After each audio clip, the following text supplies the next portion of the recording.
We are now being joined first from Arise Abuja studio by Umma Odi, who is convener of the Situation Room, and also here with us in the studio, Fusika, Senior Advocate of Nigeria, and Kemasode Wodo, another lawyer and Senior Advocate of Nigeria, who is joining from Yenagoa, Bayelsa State. Feels great to have all of you with us. Thank you for joining us. Well, Umma Odi, let me start with you. You are part of the Nigerian Civil Society Situation Room, and that body already issued a statement yesterday scoring INEC low in terms of the management of the electoral process. What did you observe as somebody who was on the field monitoring the election? And if you could take us through the main highlights of that statement by the Nigerian Civil Society Situation Room. Maudi, are you with us?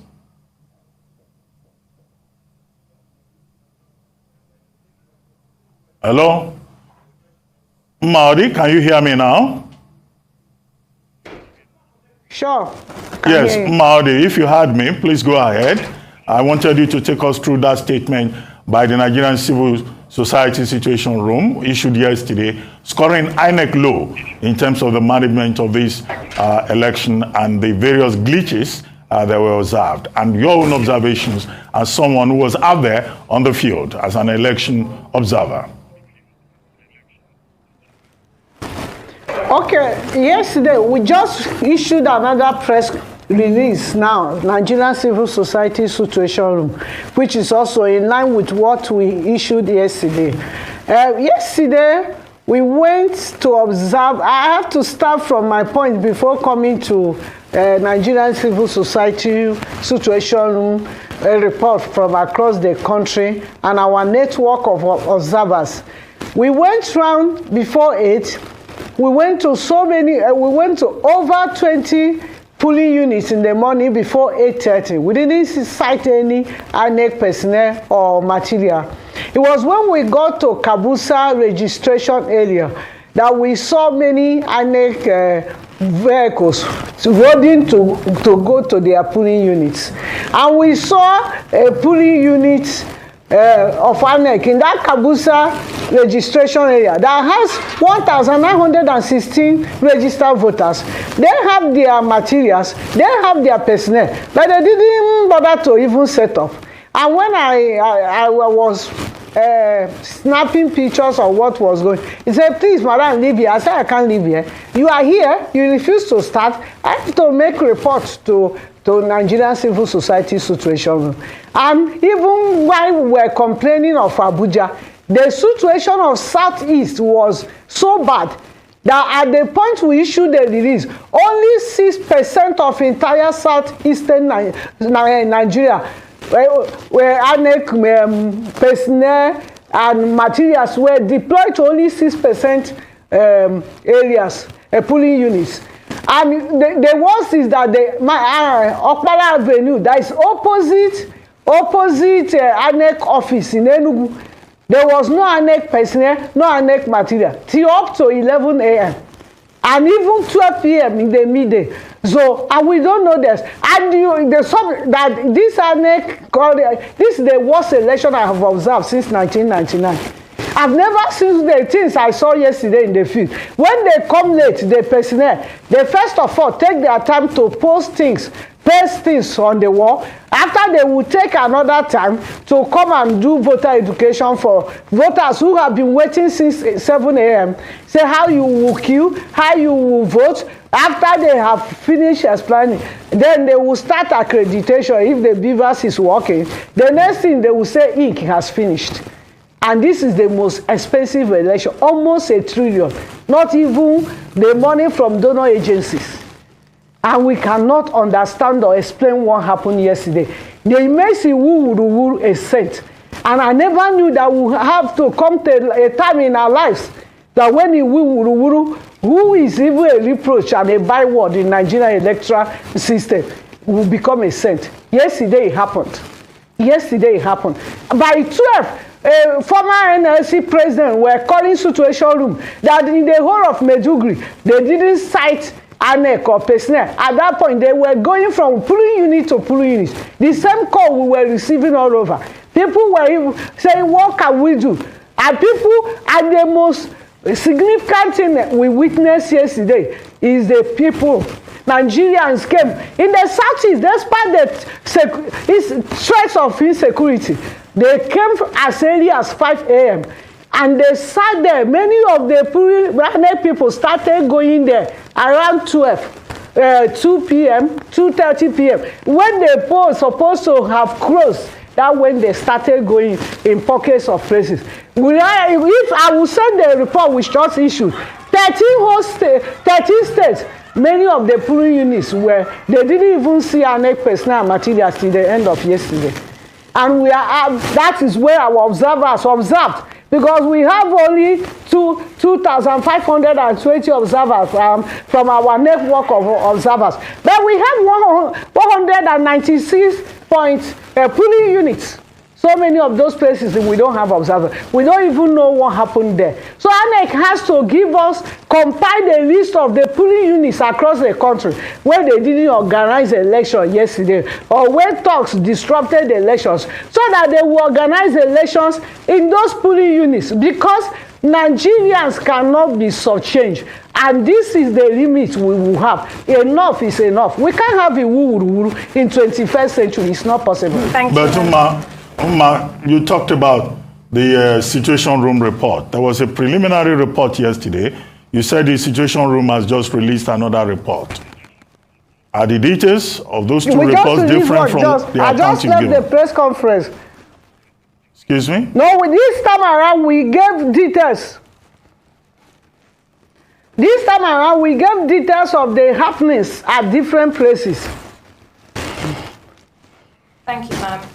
Let's bring this conversation into the studio. Fusika, you know, Maudi just said that these are the worst elections that she's experienced since 1999, and observers have certainly come out with reports that are damning on INEC. What are your thoughts on the handling of the election process, from INEC not showing up to certain polling units to BVAS as well, not working properly, and allegations, or rather statements from INEC officials coming out to say that they cannot upload BVAS results, to the electoral violence that was witnessed in many parts of the country yesterday? How would you assess the handling of the 2023 elections? I think that it may be, I don't want to speak for INEC, but maybe true appearance sometimes don't reflect the reality. INEC is not the only player in this election. And I think Dr. Abati, who, had a foray of some sort into it, would confirm some of these things. See, Nigerian politicians are very, very crafty.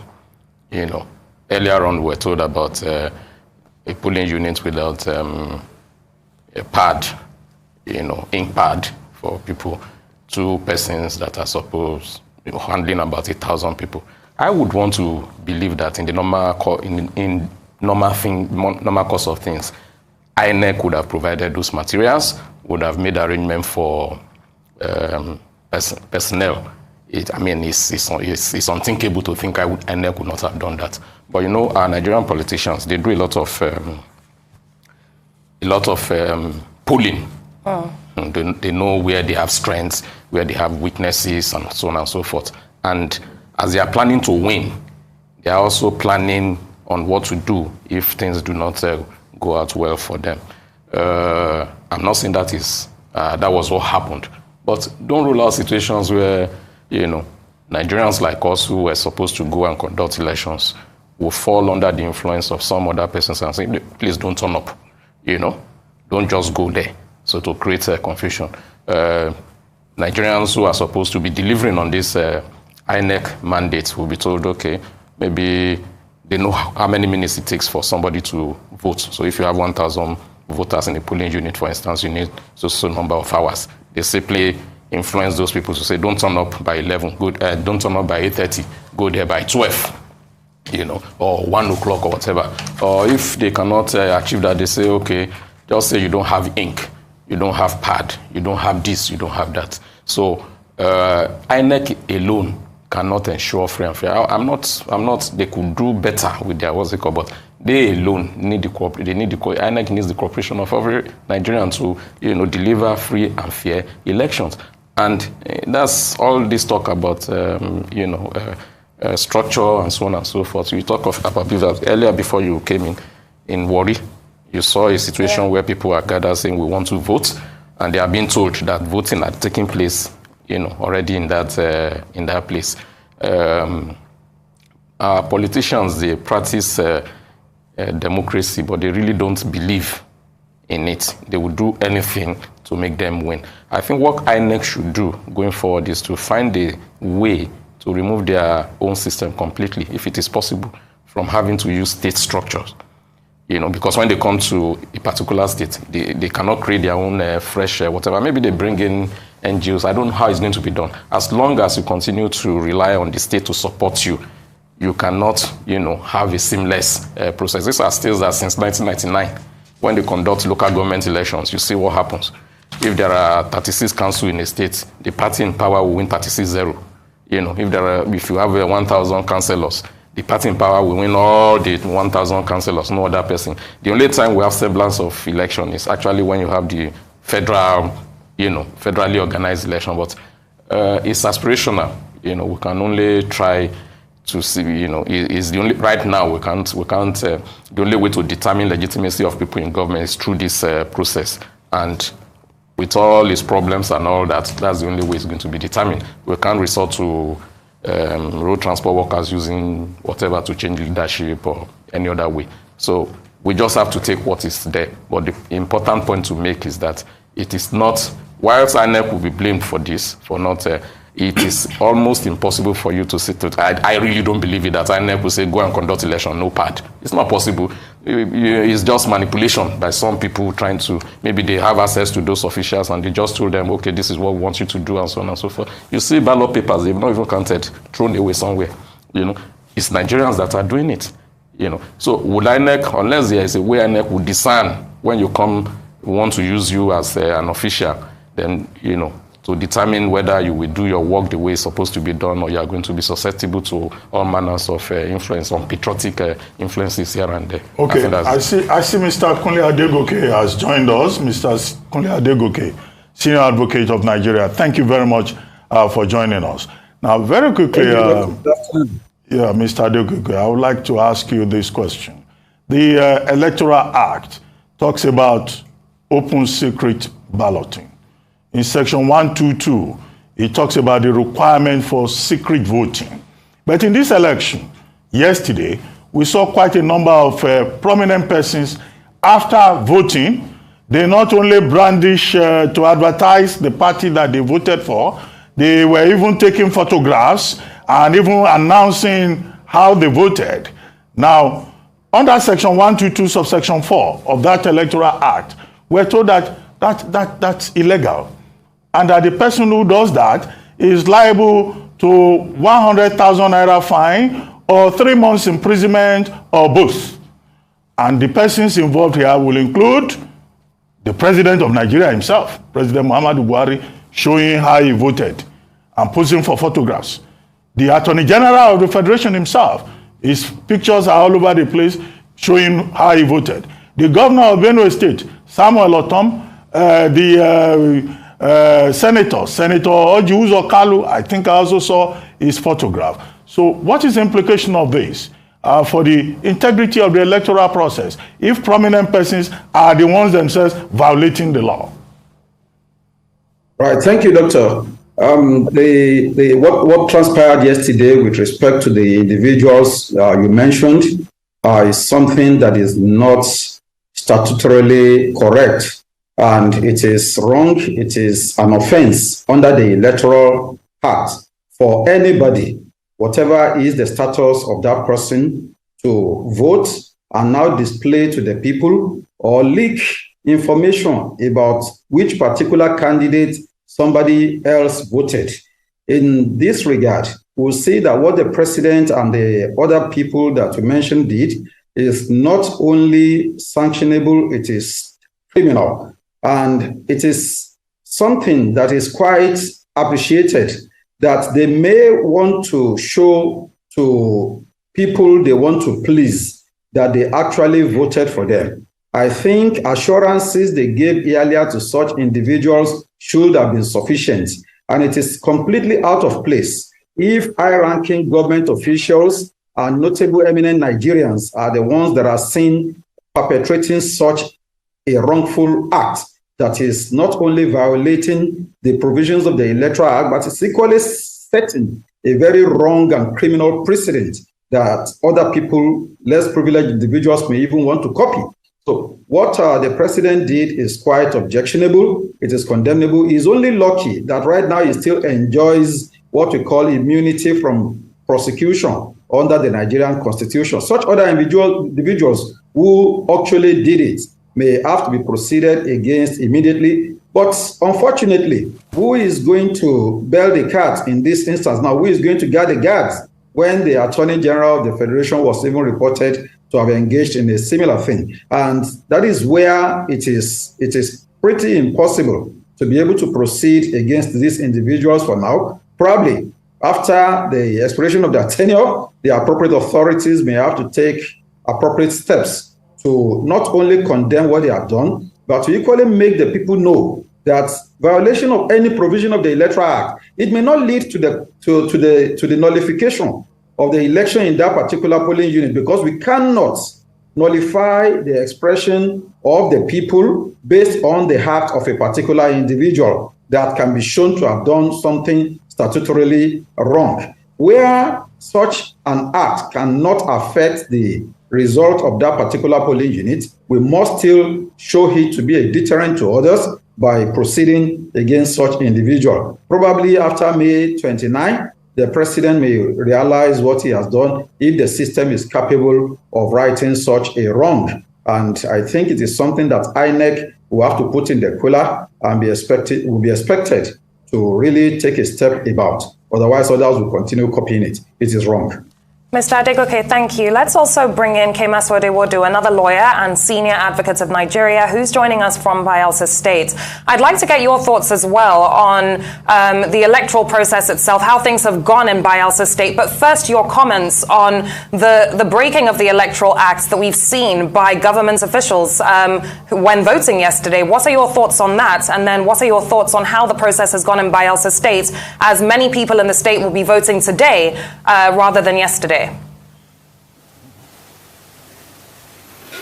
All right, thank you for the question. First, with respect to the Electoral Act, the breaking of the provisions of Section 122 of the Electoral Act, it's clear that voting is secret and no other person should know who one has voted for. So that's a clear breach of the provisions of the Electoral Act.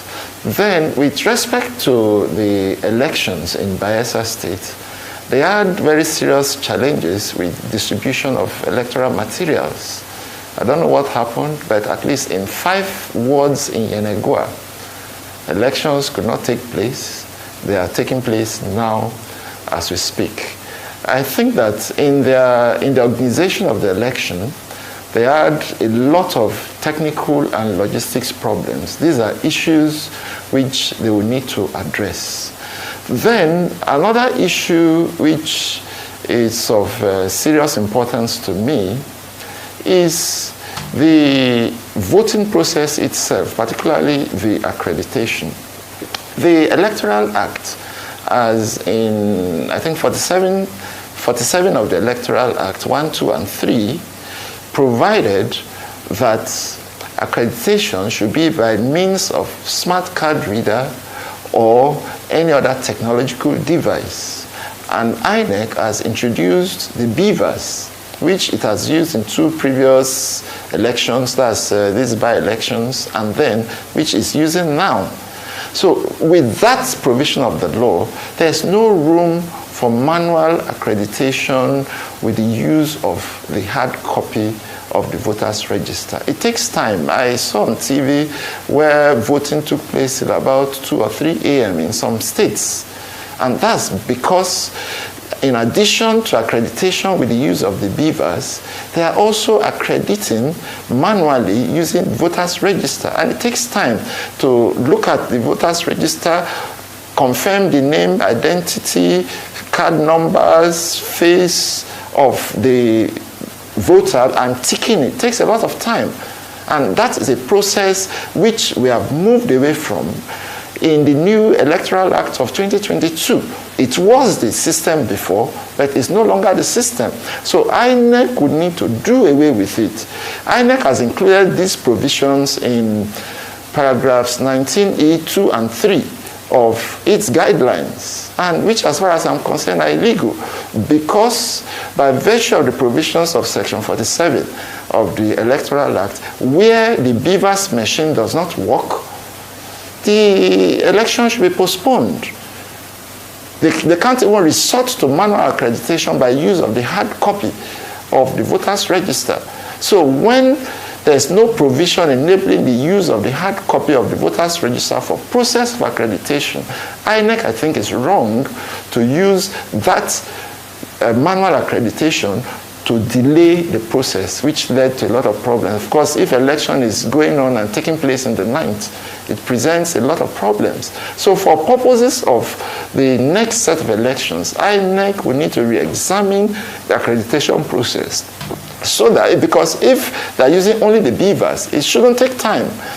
If they are spending 10 hours for accreditation and voting with just the beavers, it will take only a short while. Because the way it is now, since even the voters register is not recognized by the Electoral Act for purposes of accreditation, it can't even be used in court. So of what use is the voters register that they are bringing in to delay the process? So I think there's no need for that.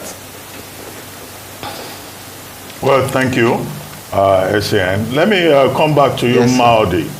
Earlier on, you gave us a general impression of what you saw and also the report by the Civil Society Situation Room. But I observed something. It will appear as if while the report of the Situation Room is close to that of IAGA, which is also an observer group monitoring the election, the Center for Democracy and Development seems to have a slightly more positive approach in terms of assessing the election in their own preliminary report. Is it possible that the various observer groups observed different elections and arrived at different conclusions? I would like to ask you that. And the second thing is about the uploading of results to the INEC IREV, what INEC calls IREV. We were told that by 11:35 yesterday, INEC was already uploading results. But by 7 a.m. this morning, some people reported that INEC was no longer uploading, and whatever INEC uploaded overnight or yesterday night had disappeared out of about 20,000 results that was, submitted yesterday after the end of polls. Do you have any information in this regard about the uploading of results? Okay, after I spoke, somebody from that end were trying to defend INEC. Actually would have loved to defend INEC, because when we saw beavers and the Electoral Act of year 2022, we were overjoyed. And when we followed that number of 6th of November year 2021, when we saw results uploaded on time in Oka, and when we followed to Ekiti, 18th of June year 2022, and July of Osun State governorship election, by midnight, by 9 p.m. actually, the results are over 98% have been uploaded. In Oka, with all the security challenges, in Ekiti, in Osun last July, then the person defending INEC, is it a compromised INEC personnel that made INEC not upload the result of elections of yesterday? So I just want to put the questions on the table, because you can defend INEC all you care, but the things we saw in the field yesterday, and we were getting reports, even those who are not our observers, thinking that there is a way we can help them. And we were calling INEC, we want to escalate the issues. They were not picking calls on like in the past when they do. So we can defend INEC. When INEC did well in Osho, we didn't hesitate to defend them. When they uploaded the result to their result portal, we did not hesitate to defend them. But when you saw what went on yesterday, and you still to defend INEC, you are enemy of Nigeria. And the observer groups that are observing and thinking they are protecting INEC, they are Yahoo observers. And because they do not know that this democracy costs blood. I said they are Yahoo observers. No, are you talking about CDD? I specifically mentioned Center for Democracy and Development. Are you calling them Yahoo observers? Whether it's the CDD that is even partnering with Arise or other observer groups, any observer group that says, no, INEC perform well with any grammar they use on it, it's a Yahoo observer. Because we saw reports from citizens themselves, and we saw citizens who come out to vote who went back home after 9 p.m. without citing INEC or materials across the country. And you now come and sit down, you that didn't even visit any polling unit. I said everything was okay. INEC, tried, and others. Okay, is it how we came here? The people who formed the first observation group, TMG, were those who fought for democracy. It wasn't cheap. It was gotten by the blood of Nigerians in the streets of Lagos. And people who are looking for whom to endorse and call themselves observer group, and comes that are observing for INEC, for government, for political parties and candidates, and come after seeing what people went through yesterday, with all the crisis of no money, insecurity, kidnappings, and everything happening, and you have confidence to say that this INEC performed. You are enemy of Nigeria. And my Bible told me in the second book of Thessalonians, chapter 1, verse 6, God, it is a righteous sin unto God to repair with tribulations them that trouble us. How can you confidently say that the thing that happened yesterday in my polling units very close to Sun City in Abuja, they were voting till 9 p.m. They were voting. It was even this morning we saw results. Our observers slept in the polling units in Abuja. And you have confidence to say everything is all right. Then there is something wrong with you as a person and as a group. There is something fundamentally wrong with you. So I am actually saying it's not only CDD. Any other mercenary group or Yahoo group that said INEC did well yesterday, and INEC you did not do well, you are a big disappointment. You need to do well in this election, uploading of election result, because that is what will determine whether we will accept this your result or reject it. Because we have been in the field. We fought for this democracy. We cannot allow anybody or institution to come and take us for a ride. We are not jokers. We fought the military without anything. We will fight INEC. We cannot take it. So the other want, they even uploaded result. Suddenly they create it up to go and manufacture their own. Whatever they are doing, we are watching. And our press conference this morning centers also on this uploading of results. Many of their personnel refuse to even upload the result or pass it according to the law. The law says you must pass it. They refuse to pass it. And is it a political party that bought them? Nobody bought them. The way they were behaving yesterday was somebody that they was calculated, well-intentioned, organized crime to ensure that citizens are denied their vote and voice. Okay, ma'am. We'll come back to you shortly. That's what I saw yesterday. And many people saw it in the field yesterday. We'll come back to you shortly, and let's bring that conversation now right here into the studio, because it was you, sir, who said that INEC are not fully to blame here, and so allegations here are being leveled against you. And I'd like us to address that because INEC had 4 years to prepare for these elections. INEC had 4 years to prepare for these elections, and the issues that observers have brought to our forefront are not issues that we can take lightly or joke around with at all. There are people even here in Lagos State, our reporters covered certain polling units where people arrived before 2:30 p.m. but were still told that they couldn't vote. There are serious issues here. What is your take, and how would you respond to that? I think Ma got it all wrong. I didn't say what happened didn't happen.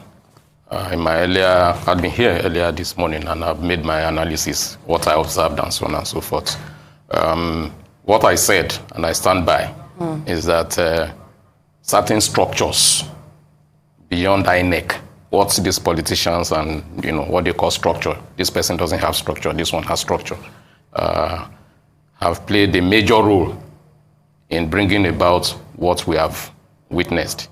They do a lot of, like I said, they do a lot of polling. If, for instance, these political parties, if they believe that a particular area, maybe the voters there, they suspect the voters in that area, there's nothing, no matter what INEC put in place, they will go there and sabotage it. But shouldn't INEC be well prepped enough to be able to stand up against any structure that could try and ruin the elections? Shouldn't INEC, especially as an independent commission, be above that? Be above. You see, an example was given. Some electoral officers went to a polling unit without ink pad. Some went without result sheets. That should tell you those are not accidental happenings. Yeah. Some, your mandate is to get to the polling unit by maybe 8:30 or whatever. You are getting there by 12. Are you responsible? These are not accidental occurrences. There are people behind all this, making sure, because they've done their calculation. And you see when the results begin to come out, even those of us that succeeded in voting, and then you have the results at the polling unit, this is what was announced at the polling unit. We are seeing videos now. I don't know how far it's true, so I should be careful of, tippersing of electoral materials and so on and so forth. Even those of us that believe we succeeded in casting our vote yesterday, and we have results. Nigerian politicians are not Democrats. That's the truth. You cannot practice democracy where the so-called politicians don't even believe in it. All they see is that they want to get to power. You compare their behavior here with, say, I'm not trying to lionize them, they have their own issues. Would Trump still not be president today if he were in Nigeria? You saw Republican, officials resisting him, telling him this democracy, there's a limit, a depth below which we will not go, because election, you must hold electoral process sacred. You must believe in one man, one vote as democracy if you are for the system to work. These people are not interested in that. They are only calculating how are we going to sabotage, how are we going to ensure that we win. So I'm not, like I said, at the end of the day, the blame goes to INEC. INEC, like you said, should have done their bit to understand that these things happen and see how it's going to be, how they can work around it and ensure that the right things are done. But the success or failure of any election is not dependent on INEC alone. That's the point I've made.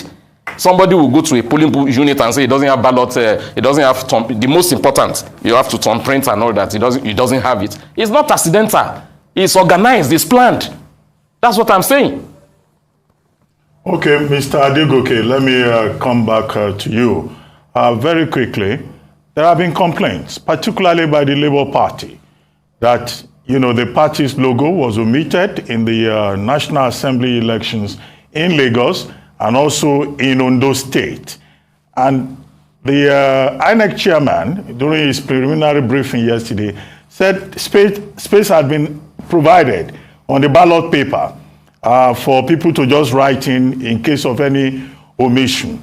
But the Labour Party has issued a statement calling for the cancellation of elections in those places where the logo of the party was omitted, considering the fact that the Electoral Act again emphasizes the logo of the party. What remedies do you think are available to those parties, particularly Labour Party, that has protested? Yes, it is a fundamental and cardinal principle that what is used to represent a political party is the logo that stands in for that party on the ballot papers. Where the logo of a party is missing, and since we all know we are not using pictures of the candidates, definitely that party is omitted in the ballot papers. I got information concerning this allegation early in the morning yesterday. Although in such places where in Osun, for instance, where we got that piece of information, we tried to investigate and we discover that in such places, maybe House of Reps and what have you, there weren't candidates for some political parties that were raising such a claim. But with respect to maybe presidential candidates, we all know that it is not possible to say maybe Labour Party or a party that has fielded a candidate doesn't have a candidate in this particular election.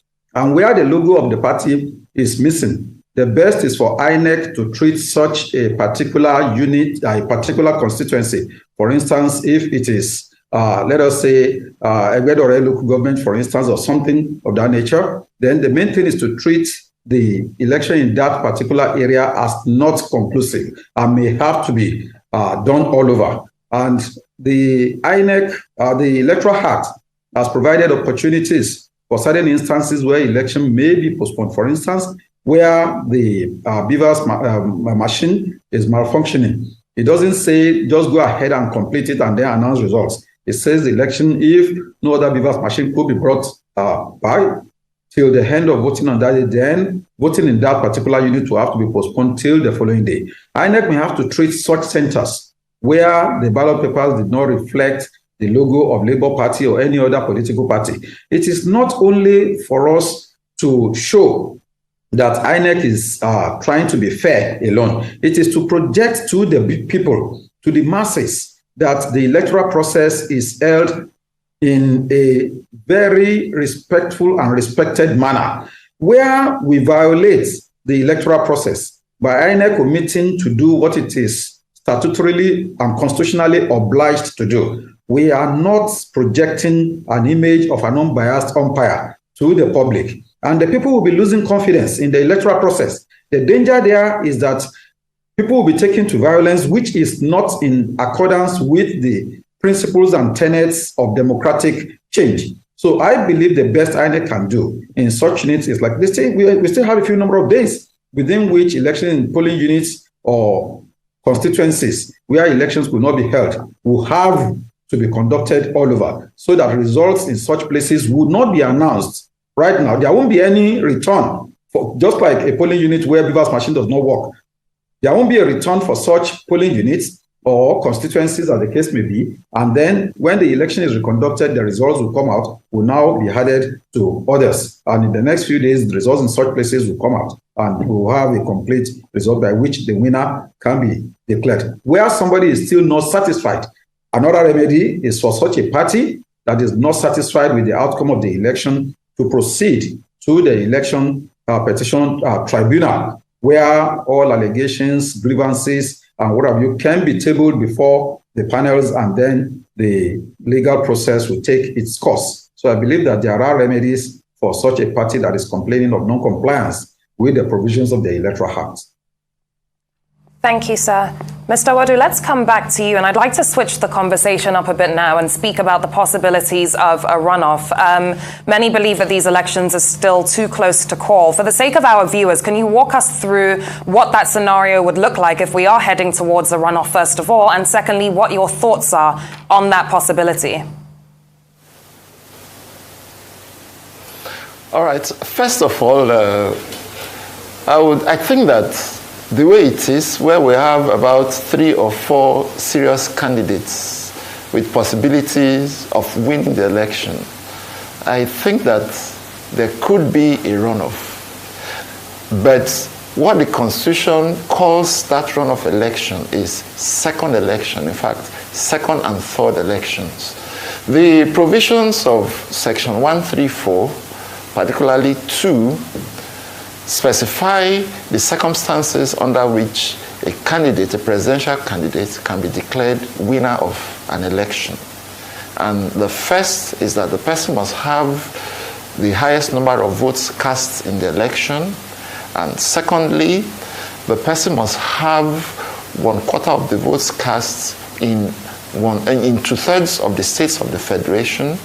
And 3, the person must have 1/4 of the votes cast in the FCT. I have listened to conversations where arguments have been made that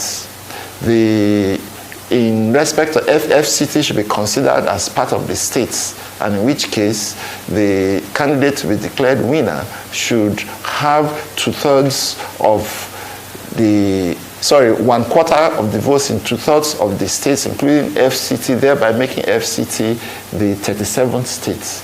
That argument, with the greatest respect, is not plausible. The Constitution specifically says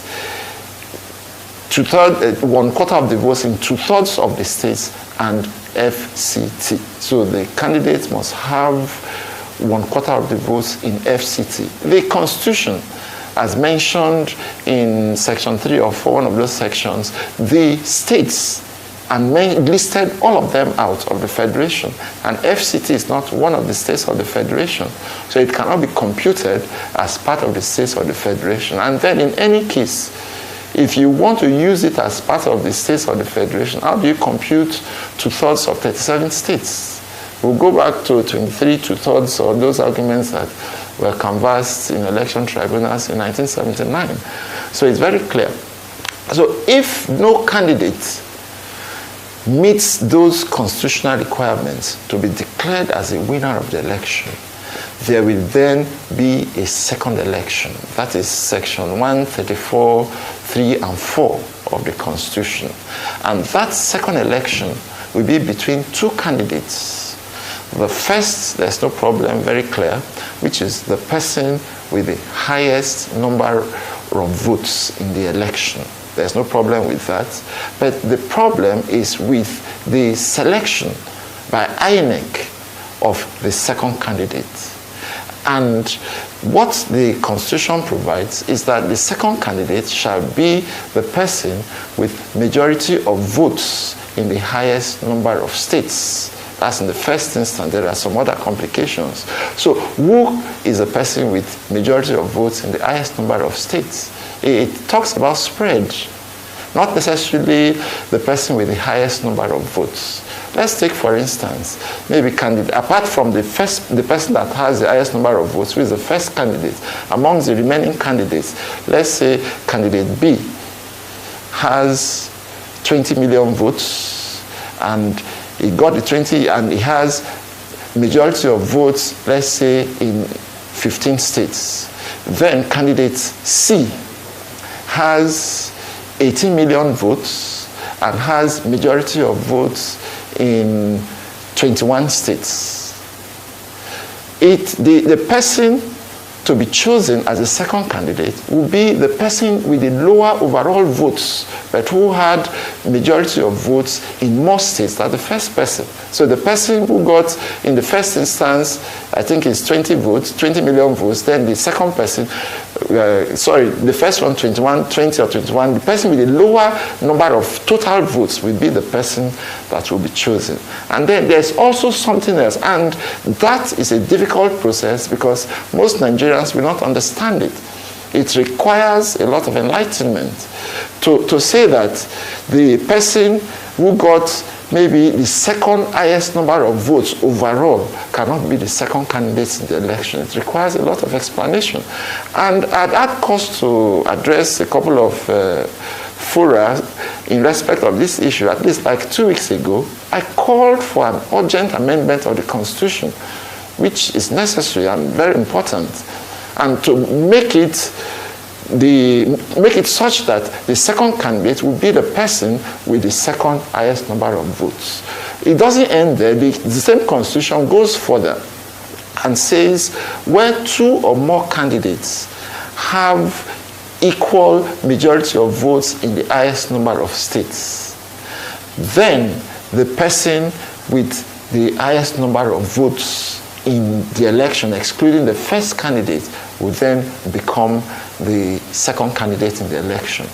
Question: is it possible that two or more candidates can have equal number of votes? Can have equality in terms of majority of votes in the highest number of states? Is that possible? Yes, it's possible. Take this scenario, for instance. Candidate A has high majority of votes in 10 states. What is majority of votes? It has nothing to do with totality of votes. It means having majority of votes in states. And then candidate B, let's say also he has majority of votes in 10 other states. In that scenario, there's equality. And in that situation, then the person, the candidate, not just between these two, but the candidate with the highest number of votes as between the remaining candidates, excluding the first candidate, who is already the first candidate, will now become the second candidate. This is quite complex because in the first scenario, that person with the second highest number of votes may have been excluded because let's assume that he did not have the required spread. So let's say the first candidate, who is the first candidate, got overall maybe 30 million votes. The second person got 30 million votes, but without the spread. And candidates C and D had spread and they are equal. Once they are equal, it now goes back to that second candidate with the second highest number of votes, and E would become the second candidate. All these provisions are complex. What they would have done simply was to say the person with the second highest number of votes will be the second candidate. And then in the second election, there's also a requirement of spread. All those requirements that applied in the first instance will also apply in the case of the second election, which are that the person must have the highest number of votes, 2, the person must have 1/4 of the votes in 2/3 of the states, and 3, 1/4 of the votes in the FCT. It is where also in the second election, no candidate meets these requirements that there will be a third election. And in the third election, the person with the highest number of votes becomes the winner of the presidential election. Thank you very much for the opportunity. Raised by Olisa Agbakoba SAN, who had in fact asked INEC to clarify the import of Section 134 of the Constitution that you just commented upon. But we'd like to thank you very much, Wudu SAN. We'd also like to thank you very much, Mr. Kunle Adegoke, SAN, for joining us. Can I just make a brief comment on it? Okay. Can I make a brief comment on it? Yes, briefly? Please, go ahead, yes. INEC has already made a mistake, a grave mistake in this regard. They included in paragraph 64 of its regulations and guidelines for these elections that where there is a tie in the presidential election, as they call it, when 2 or more candidates have the same number of votes, as they say in paragraph 64, then INEC is authorized to conduct a fresh election.